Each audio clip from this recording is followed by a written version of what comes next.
ত্রয়োদশ জাতীয় সংসদ নির্বাচনে পরিকল্পিত ইঞ্জিনিয়ারিং ও কারচুপি করে অনেক নেতাকে হারানো হয়েছে, এমনটাই অভিযোগ করেছেন জাতীয় নাগরিক পার্টির আহ্বায়ক নাহিদ ইসলাম। রোববার সন্ধ্যায় বরিশাল নগরের হালিমা খাতুন বিদ্যালয়ে এক ইফতার অনুষ্ঠানে বক্তব্য দিতে গিয়ে জাতীয় নাগরিক পার্টির আহ্বায়ক নাহিদ ইসলাম এসব কথা বলেন।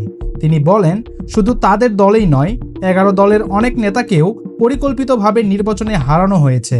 তার দাবি, নির্বাচনের ফলাফলে কারচুপির সরাসরি উদাহরণ দেখা গেছে, যেমন নাসির উদ্দিন পাটোয়ারি, সার্জিস আলম এবং দিনাজপুর জেলার নেতা আহাদের ক্ষেত্রে।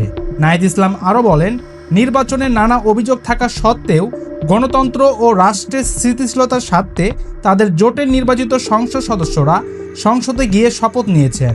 তিনি বর্তমান সরকারকে ইঙ্গিত করে অভিযোগ করেন, সরকার গঠনের অল্প সময়ের মধ্যেই দেশে চাঁদাবাজি, ঋণ খেলাপি ও নানা অনিয়ম আবারও মাথা তুলে দাঁড়াচ্ছে। তিনি সতর্ক করে বলেন, আগামী 12ই মার্চ সংসদের অধিবেশনে যদি সংস্কার পরিষদ গঠন না করা হয়, তাহলে নিজেদের অধিকার রক্ষার জন্য তাদের দল ও জোটকে আবারও রাজপথে নামতে হতে পারে। এ সময় তিনি দেশের জ্বালানি সংকটের কথাও তুলে ধরেন।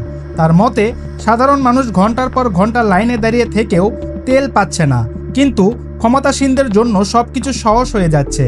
সব মিলিয়ে নাহিদ ইসলামের এই বক্তব্য দেশের রাজনীতিতে নতুন বিতর্ক ও আলোচনা তৈরি হয়েছে। সম্মানিত ভিউয়ার্স, আপনার মতে নির্বাচনে কি সত্যিই কারচুপি হয়েছে, নাকি এটা কেবল রাজনৈতিক বক্তব্য? এ বিষয়ে আপনাদের মতামত কি অবশ্যই ভিডিওর নিচে কমেন্ট করে জানাবেন। ভিডিওটি ভালো লাগলে একটি লাইক দিয়ে আমাদের চ্যানেলটি সাবস্ক্রাইব করে রাখবেন।